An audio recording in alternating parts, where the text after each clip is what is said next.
Seorang ayah membawa putrinya yang sekarat untuk berobat, namun ditolak oleh para dokter, hanya karena mereka tidak memiliki surat rekomendasi. Padahal ia telah menggendong putrinya berjalan selama 7 hari 7 malam untuk sampai ke sini. Namun tak disangka para dokter menolak menolong. Dengan marah ia mengangkat busur panahnya, berniat menembak para dokter itu. Dia adalah dewa panah yang terkenal di dunia persilatan, tidak tergabung dalam kekuatan manapun. Seorang ahli yang hanya bekerja demi uang. Namun para dokter tetap bersikeras hanya mengobati orang dengan surat rekomendasi. Akhirnya Dewa Panah meletakkan busurnya dengan lemas. Semua ini diam-diam dilihat oleh Chuanxi yang bersembunyi di tengah kerumunan. Dia teringat isi novel yang pernah dibacanya. Setelah Dewa Panah kehilangan putrinya, dia benar-benar berubah menjadi jahat dan menempuh jalan sesat. Dewa Panah meletakkan putrinya di tanah, lalu berlutut dan memohon, "Jika kalian bersedia menyelamatkan putriku, aku rela memberikan semua yang kumiliki. Asalkan kalian menyelamatkan putriku." Pria itu dulunya adalah seorang dokter perang. Dalam suatu perang saudara, ia dibunuh oleh pemberontak saat melindungi seorang anak. Namun ketika ia membuka matanya lagi, dirinya ternyata telah berubah menjadi seorang anak laki-laki. Di sekitarnya tergeletak banyak orang yang terluka, seolah-olah rombongan dagang baru saja diserang oleh perampok. Awalnya ia mengira itu hanya mimpi, namun bau darah yang menyengat memberitahunya, ini nyata, ia telah tiba di dunia persilatan. Melalui tingkat kekakuan mayat, ia menilai, orang-orang ini meninggal belum sampai 2 jam. Saat ia bersiap untuk pergi, ia mendengar suara lemah minta tolong. Ia menoleh ke arah suara itu. Orang itu menyerahkan sebungkus barang, dan dengan suara lemah berkata, "Tolong serahkan ini kepada istriku." Namun ia tidak langsung menerima barang itu. Sebaliknya, ia memeriksa luka orang tersebut. Lukanya panjang, tapi untungnya tidak mengenai organ dalam. Namun pendarahan harus segera dihentikan. Jika tidak, dia akan mati karena kehilangan darah terlalu banyak. Akhirnya, di dalam bungkusan yang diberikan pria itu, ia menemukan jarum dan benang. Lalu ia mulai merangkai benang ke jarum. Berdasarkan ingatannya dari kehidupan sebelumnya, ia membantu menjahit luka pria itu. Pria itu berhasil diselamatkan, namun tanpa pengobatan lanjutan, ia tetap bisa meninggal. Kemudian ia mencari apakah masih ada yang hidup. Akhirnya ia menemukan 2 orang yang masih bernapas, dengan tubuh kecil dan lemah. Dengan susah payah ia mengumpulkan ketiganya, lalu mendirikan sebuah tenda, untuk menunggu datangnya bantuan. Tadi, melalui bendera yang sobek, ia mengetahui bahwa ini adalah rombongan pengawal dari Biro Pengawalan Longmen, nama yang terdengar begitu familiar. Seketika itu juga ia teringat novel silat favoritnya di kehidupan sebelumnya, Raja Iblis Tertinggi. Matahari hampir terbenam, di padang liar dan sunyi ini, ia mulai khawatir apakah malam nanti akan ada serigala. Tiba-tiba ia mendengar suara derap kaki kuda di luar. Ia mengambil pedang panjang dan berjalan gemetar keluar dari tenda. Setelah melihat jelas lambang pada bendera orang-orang itu, ia pun menghela napas lega. Tim penyelamat dari Biro Pengawalan Longmen telah datang. Melihat bentuk keretanya, ternyata sama persis seperti yang digambarkan dalam novel. Namun ia masih mengira itu hanyalah kebetulan. Sampai akhirnya ia melihat pria tampan itu. Barulah saat itu ia yakin bahwa dirinya benar-benar telah masuk ke dunia dalam novel. Orang-orang dari Biro Pengawalan Longmen juga melihatnya. Lalu segera mendekat. Mereka menemukan bahwa selain dirinya, masih ada 3 orang yang selamat. Kepala pengawal utama, Yun Yan, segera berteriak keras. "Cepat panggil tabib Dewa Bailong. Di sini ada orang yang selamat." Saat itu, wajahnya pun dipenuhi keterkejutan. Karena nama tabib itu sangat dikenalnya. Dia adalah salah satu dari 3 tabib dewa dalam novel itu. Dengan wajah tidak percaya, ia pun membalikkan badan. Tampak seorang pria tampan turun dari kereta kuda. Saat itu juga ia yakin bahwa ini memang benar-benar dunia persilatan dalam novel itu. Dalam novel, Tabib Dewa Long lah yang menyelamatkan tokoh utama, Yang Heliang.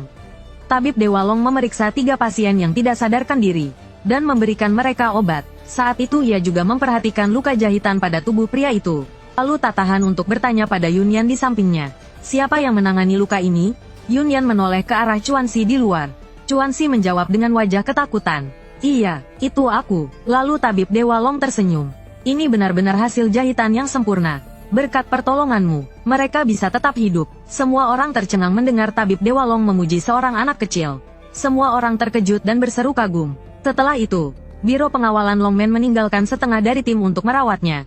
Sementara yang lainnya lebih dulu pergi. Ketika Chuanxi terbangun kembali, ia sudah berada di markas Biro Pengawalan Longmen. Saat itu Tabib Bailong memberitahunya, salah satu orang yang ia selamatkan adalah putri kepala suku. Chuanxi tak menyangka, baru saja tiba di dunia ini, ia sudah mendapat 2 kebaikan besar. Suku bangsawan adalah klan yang muncul di bagian akhir novel. Justru karena hal itu, suku bangsawan mengirimkan sebuah pil obat, bola obat pinus 100 tahun, yang mengandung kekuatan hidup yang luar biasa. Obat ini dibuat dengan cara menebang pohon pinus yang berusia lebih dari 100 tahun. Lalu menggunakan sari dari akarnya untuk meramunya. Satu pohon hanya bisa menghasilkan satu pil. Namun Chuanxi tidak tahu itu apa. Melihat ekspresi semua orang di sekitarnya, Chuanxi tahu bahwa pil ini pasti luar biasa. Tapi dia tetap belum tahu pil apakah itu, sehingga ia ragu-ragu untuk menerimanya. Tabib Dewa Long melihat keraguannya, lalu berkata, ini adalah obat ajaib yang sangat manjur untuk luka dalam dan sakit kepala. Sekarang tubuhmu sangat lemah, sebaiknya segera dikonsumsi. Setelah mendengar penjelasan Tabib Dewa Long, Chuanxi pun tidak ragu lagi. Ia mengambil pil tersebut dan langsung menelannya. Kemudian, asisten Tabib Dewa Liu Hao memberikan sebotol air yang membantu tidur. Setelah meminumnya, Chuanxi pun kembali terlelap. Lalu Tabib Dewa Long mengeluarkan sebuah jarum perak. Menggunakan tenaga dalamnya, ia langsung menusuk ke titik di antara alis Chuanxi. Ketika Chuanxi bangun kembali, ia menyadari tubuhnya telanjang bulat, dan di sekeliling tubuhnya terdapat noda hitam.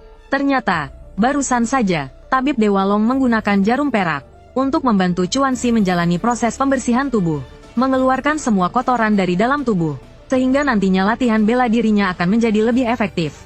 Chuanxi dengan riang mandi bersama Liu Hao. Mereka bahkan saling menggosok punggung dan melakukan percakapan mendalam. Setelah membersihkan semua kotoran di tubuh, Chuanxi dibawa ke ruang tamu untuk menunggu Tabib Dewa Bailong. Sambil menunggu, seorang pelayan menghidangkan teh dan kue kecil untuknya. Melihat kudapan di depannya, Chuanxi tahu bahwa makanan itu mengandung racun yang dapat melemahkan tenaga dalam.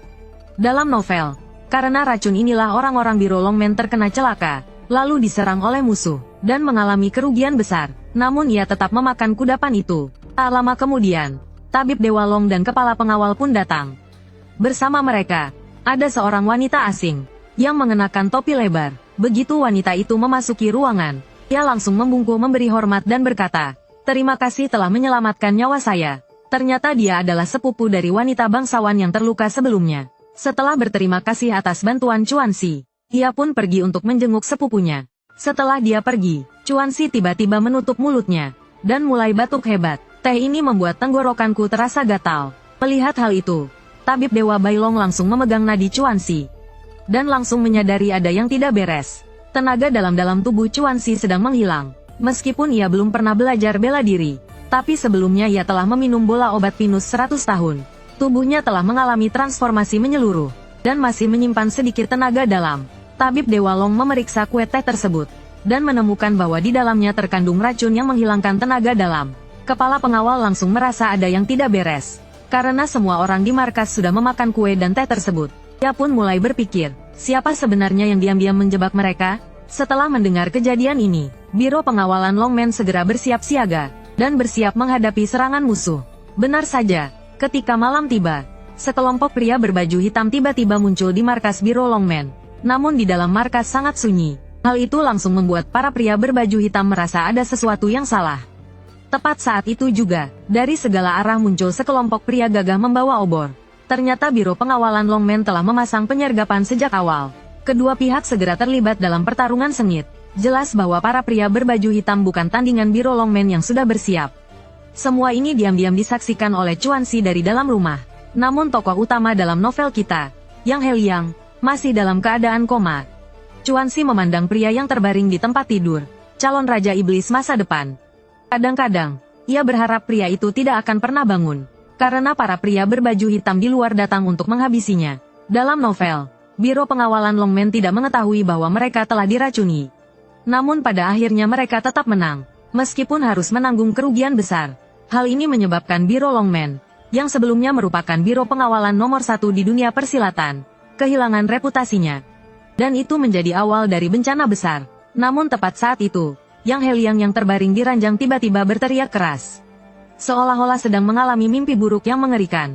Saat itu Chuanxi menyadari bahwa aroma darah dari luar telah memicu aura pembunuh dalam tubuhnya. Ia segera mencari dupa dan menyalakannya. Dalam sekejap, Yang Heliang pun kembali tenang. Dan tepat saat itu pula, suara pertarungan di luar mulai mereda. Chuanxi mengintip melalui celah pintu. Para tabib sibuk merawat para korban luka. Melihat situasi di luar, tampaknya korban jiwa tidak terlalu banyak. Setelah memastikan bahwa markas dalam keadaan aman, Chuanxi pun dihadapkan pada sebuah pilihan. Apakah ia akan keluar membantu merawat para korban, atau tetap tinggal di dalam kamar? Jika ia memilih keluar untuk membantu para korban luka, kemampuan pertolongan pertamanya yang luar biasa akan menarik perhatian orang lain. Dan itu jelas bukan pilihan yang bijak. Akhirnya, demi keselamatannya sendiri, Chuanxi memutuskan untuk tetap tinggal di dalam kamar. Tiba-tiba, Yang Heliang yang terbaring di ranjang kembali berteriak keras. Chuanxi segera berlari menghampiri, dan mendapati napasnya telah terhenti. Ia mengguncang tubuh Yang Heliang dengan sekuat tenaga, berusaha membangunkannya. Namun pada detik berikutnya, Yang Heliang tiba-tiba membuka matanya lebar-lebar, lalu mencengkeram leher Chuanxi dengan kuat. Rasa sesak napas yang dahsyat langsung melanda seluruh tubuhnya. Yang Heliang mengira Chuanxi menyelamatkannya karena memiliki niat tersembunyi. Dengan susah payah, Chuanxi menjatuhkan tempat lilin di atas meja. Dalam sekejap, ruangan dipenuhi oleh kobaran api. Api merah menyala itu menarik perhatian Yang Heliang. Memanfaatkan kesempatan itu, Chuanxi berhasil melepaskan diri dari cengkeramannya. Yang Heliang adalah SS yang dilahirkan. Semakin banyak membunuh, semakin kuat dirinya. Ia juga memiliki bakat alami dalam seni bela diri, dan sangat peka terhadap bau darah. Saat ini Yang Heliang sudah bangkit dari ranjang. Matanya memerah, penuh dengan kegilaan haus darah. Siap menerkam Chuanxi kapan saja. Otak Chuanxi berputar dengan cepat. Ia harus segera menenangkan Yang Heliang yang sudah kehilangan kendali. Tepat saat tangan Yang Heliang hampir menyentuh Chuanxi, ia tiba-tiba berteriak dengan lantang. Dunia persilatan adalah tentang balas budi dan dendam. Bagaikan dua sisi dari satu koin YB. Tubuh Yang Heliang langsung terhenti. Karena itu adalah satu-satunya kata-kata dari orang yang paling ia cintai. Kalimat yang ibunya ucapkan sebelum meninggal dunia. Baik itu balas budi maupun dendam, pada akhirnya akan berakhir dengan pertumpahan darah.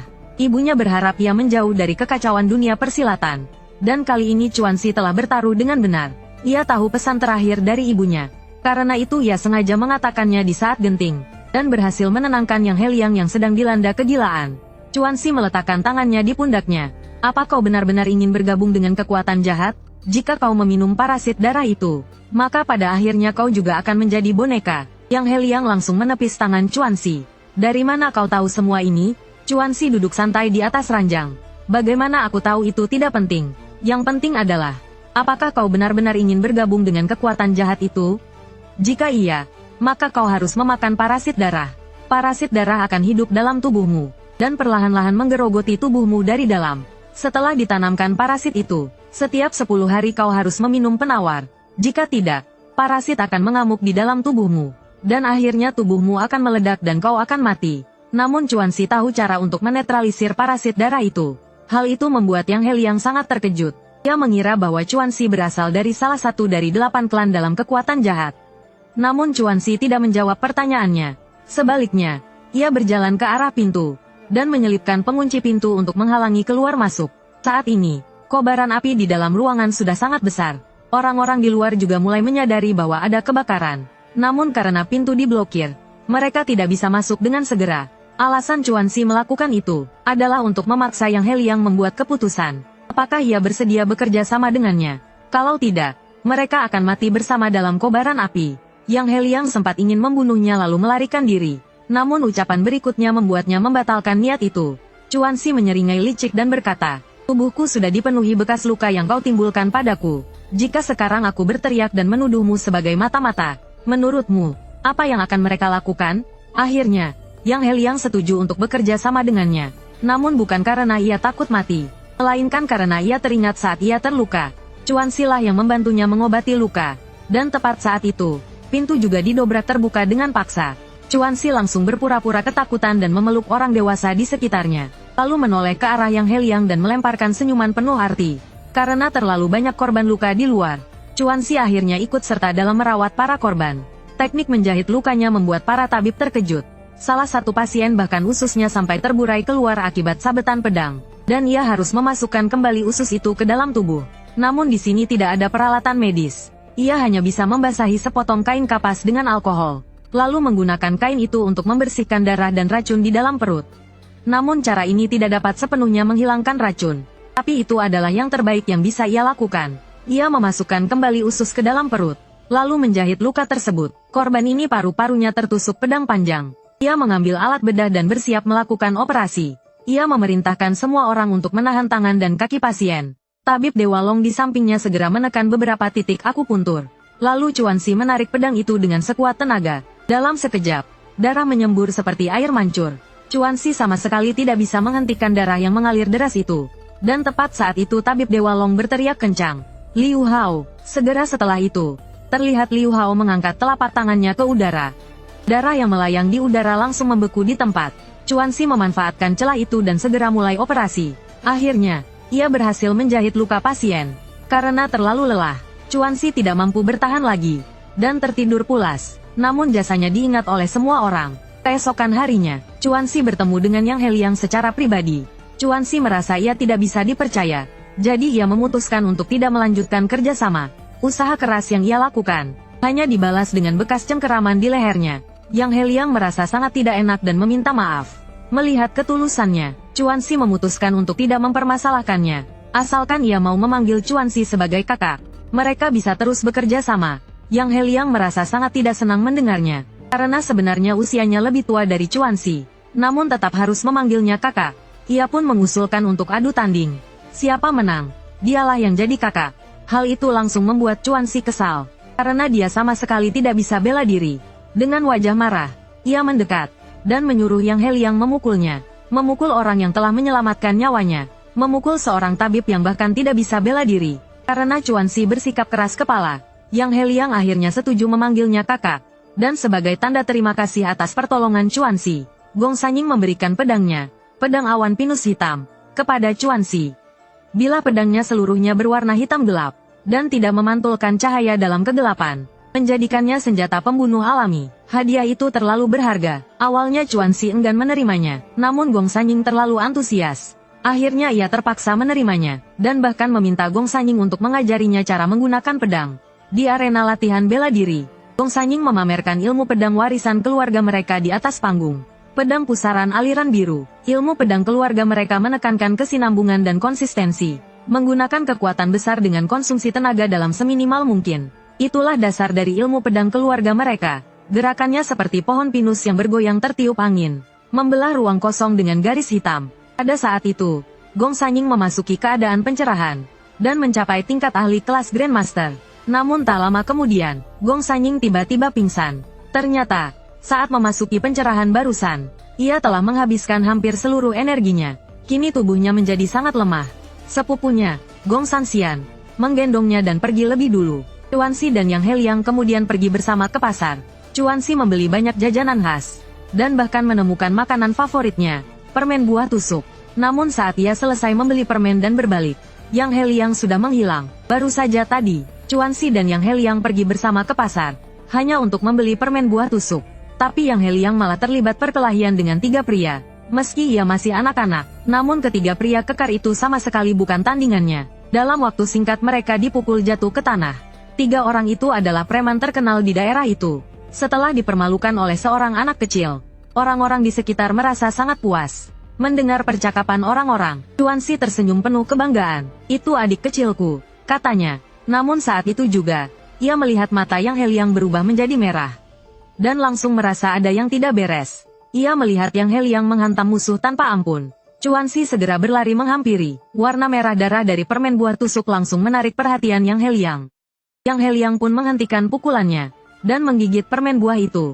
Saat membersihkan darah di tubuhnya di dekat sumur, ia kebetulan bertemu dengan pria yang dulu ia selamatkan.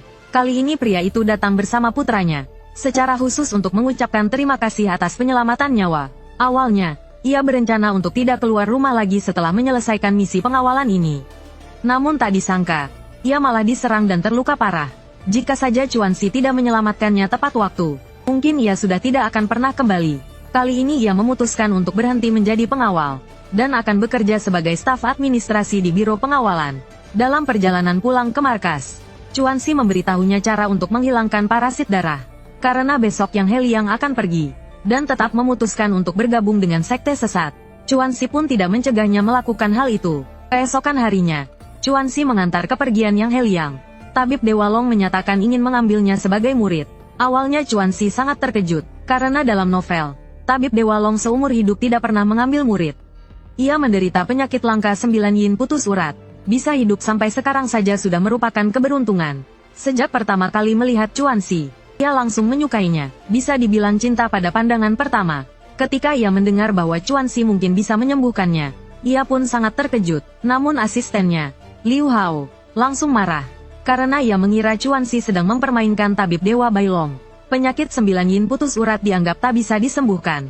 Harapan yang terlalu besar, kadang lebih menakutkan daripada keputusasaan. Namun melihat wajah Chuanxi yang sangat serius, tabib Bailong akhirnya mengajaknya bertaruh. Jika apa yang dikatakan Chuanxi adalah bohong, maka ia tidak akan menerimanya sebagai murid, dan tak akan pernah menemuinya lagi.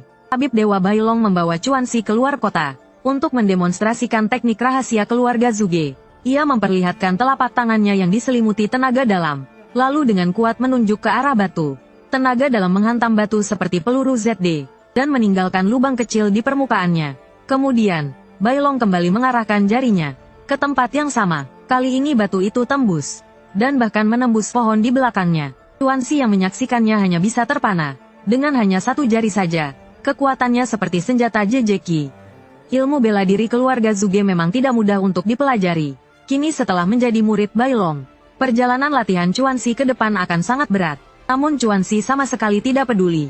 Ia membungkuk 9 kali kepada Bailong, secara resmi menerima Bailong sebagai gurunya. Setelah kembali ke markas, kakak adik dari keluarga bangsawan, keluarga Gong, melihat Chuanxi sedang berkemas. Dan mereka tahu ia akan segera pergi. Melihat tumpukan hadiah di belakangnya, Gong Sanxian menggertakkan gigi, dan mengeluarkan harta paling berharga keluarga mereka. Bola pinus 1000 tahun, bukan hanya karena Chuanxi telah menyelamatkannya, tetapi juga karena Bailong telah menerima Chuanxi sebagai murid. Dan Bailong sendiri menderita penyakit parah. Usianya tak akan lama lagi. Kelak, Chuanxi pasti akan menjadi tabib Bailong yang baru. Sekarang saat ia masih muda, menunjukkan perasaan padanya adalah langkah yang bijak. Kelak setelah dewasa, ia akan mengingatnya. Dengan iringan perpisahan dari semua orang, tabib Bailong dan Chuanxi meninggalkan markas biro pengawalan Longmen, dan tiba di klinik Bailong. Barulah saat itu Chuanxi benar-benar terkesima. Ia belum pernah melihat klinik seindah itu. Karena Bailong menderita penyakit 9 yin putus urat, maka klinik ini dibangun dekat gunung berapi, agar panasnya bisa memperlambat gejala penyakitnya. Namun ketika Chuanxi mengikuti Bailong ke kamar tidurnya, ia langsung merasa ada yang aneh. Ruangan besar itu hanya memiliki satu perapian. Jendela dibiarkan terbuka, angin dingin terus menerpa masuk ke dalam ruangan, sehingga suasana di dalam tidak terasa hangat. Kalau terus begini, tabib Bailong pasti tidak akan hidup lama. Alasan situasinya seperti itu, adalah karena sebelumnya seseorang pernah menyalakan perapian di ruangan, tanpa membuka jendela dan akhirnya mati karena sesak napas. Setelah mendengarnya, Chuanxi menyadari bahwa itu adalah keracunan karbon monoksida. Ia pun menjelaskannya dengan rinci. Tabib Bailong langsung memahami penyebabnya. Agar gurunya, Bailong, tidak meninggal terlalu cepat, Chuanxi memutuskan untuk merenovasi ruangan itu. Sesampainya di rumah, ia menggunakan arang tajam sebagai pena, dan menggambar sebuah rancangan desain. Dengan bantuan asisten Liu Hao, mereka mengganti jendela dengan kaca, agar sinar matahari bisa masuk lebih banyak ke dalam ruangan, dan memasang cerobong asap untuk perapian. Dengan begitu, mereka bisa menutup jendela dan tetap menyalakan perapian di dalam ruangan. Begitu Chuanxi masuk, ia langsung merasakan kehangatan. Dalam lingkungan seperti ini, tabib Bailong pasti bisa hidup beberapa tahun lebih lama. Dan malam itu menjadi malam dengan tidur terlelap paling nyenyak sepanjang hidupnya. Setiap hari, ia harus mengangkut 100 kg air, mendaki bukit kecil setinggi ratusan kaki, untuk melatih kekuatan otot kaki, dan berlatih teknik tusukan dari jarak jauh pada boneka kayu. Gurunya adalah salah satu dari 3 tabib terhebat di dunia persilatan. Ia kembali menyelimuti telapak tangannya dengan tenaga dalam, lalu mengarahkan jarinya dengan kuat. Semburan energi tak kasat mata menghantam boneka kayu. Energi yang bisa dengan mudah menembus batu besar. Namun kali ini tidak menimbulkan kerusakan sedikit pun pada boneka kayu. Chuanxi hanya terkejut namun tidak bertanya, karena ia tahu gurunya telah menguasai kekuatan itu secara sempurna. Namun sang guru tidak berniat mengajarkannya teknik tersebut. Keluarga Zhuge mengandalkan tenaga dalam sebagai dasar utama, dan tidak mewariskan teknik jari itu padanya, karena ia akan diajarkan ilmu inti keluarga Zhuge. Umumnya, ilmu terkuat menggunakan pedang atau kipas sebagai media, namun semua itu hanya tampak luarnya saja. Selama kemampuan bela diri mencapai tingkat tertentu, maka senjata apapun bisa digunakan dengan hebat. Saat itu, Chuanxi bertanya dengan penuh semangat, "Kalau begitu, apakah aku bisa menjadi orang terkuat di dunia?" Gurunya, Bailong, menunduk mendekatinya. "Apakah itu yang benar-benar kau inginkan?" Chuanxi langsung teringat pada tokoh utama novel, Yang Heliang. Jika ia menjadi orang terkuat di dunia, apakah Yang Heliang akan datang untuk membunuhnya? Karena untuk menjadi pemimpin sekte sesat, seseorang harus membuktikan bahwa dirinya adalah yang terkuat. Dalam novel, untuk membuktikan dirinya, ia membantai banyak orang di dunia persilatan. Namun Chuanxi tidak merasa khawatir. Karena selain itu, ia juga seorang tabib. Ia ingin menjadi tabib terhebat di dunia. Dalam novel, meskipun Yang Heliang membunuh banyak orang, namun ia tidak pernah membunuh seorang tabib pun. Setelah kembali ke kediaman, gurunya bersiap membantunya menjalani tahap pertama pelatihan. Tabib Bailong meletakkan tangannya di punggung Chuanxi. Lalu aliran energi berwarna hijau mengalir masuk ke dalam tubuhnya. Energi itu mengalir melalui seluruh meridian di tubuhnya. Dan Chuanxi mengalirkannya satu siklus penuh di dalam tubuh. Sampai akhirnya mencapai posisi dantian. Energi yang tersisa dari bola pinus 100 tahun di dalam tubuhnya, dipicu oleh energi dari sang guru, mulai bersirkulasi di dalam tubuh. Dengan cepat, energi HS menyebar ke seluruh tubuh. Setelah itu, gurunya mengajarkannya teknik inti keluarga Zuge, yaitu rahasia 5 elemen. Dunia ini terbentuk dari 5 elemen, yaitu logam, kayu, air, api, dan tanah. Kelima elemen ini merupakan dasar dari seluruh ciptaan. Mereka saling memperkuat satu sama lain. Oleh karena itu, teknik ini sangat cocok untuk menyembuhkan luka dalam. Karena tidak akan bertentangan dengan jenis energi apapun. Pada saat yang sama, kelima elemen juga saling mengendalikan. Dengan memanfaatkan prinsip saling menekan energi, dapat menekan energi yang mengamuk saat mengalami gangguan kultivasi. Tak lama kemudian, Liu Hao membawa 5 pil yang mengandung 5 elemen. Sekilas pil-pil ini tampak biasa saja tanpa aroma obat khusus. Ia menyuruh Chuanxi memilih salah satu. Saat itu Chuanxi menyadari ini mungkin adalah sebuah ujian, untuk melihat apakah ia bisa memilih pil yang benar. Sebelumnya Chuanxi telah mengonsumsi bola pinus 100 tahun. Ia berniat memilih pil dengan elemen yang sama, agar energi elemen kayu dalam tubuhnya menjadi lebih kuat. Namun setelah berpikir ulang, jika memilih seperti itu, maka teknik rahasia 5 elemen yang baru dipelajari akan menjadi sia-sia. Akhirnya ia dengan tegas memilih pil berunsur api, karena kayu melahirkan api. Setelah Liu Hao memberikan pil berunsur api padanya, ia langsung merasakan aroma khas yang terpancar dari pil tersebut. Sebelumnya tidak ada aroma apapun, karena 5 pil itu membentuk keseimbangan saat bersama. Pil berunsur api yang dipilih Chuanxi merupakan pilihan yang tepat. Ia langsung menelannya. Begitulah 1 minggu berlalu. Setiap hari Chuanxi mengonsumsi pil dari elemen yang berbeda secara bergantian. Di klinik pengobatan, ia memiliki keunggulan bawaan. Karena klinik Bailong adalah salah satu dari 3 yang terbesar. Setiap hari di sini memproduksi banyak pil obat. Dengan bantuan pil-pil itu, ia berhasil mencapai tahap pertama dari teknik rahasia 5 elemen. Lalu gurunya membawanya ke bawah sebuah pohon besar.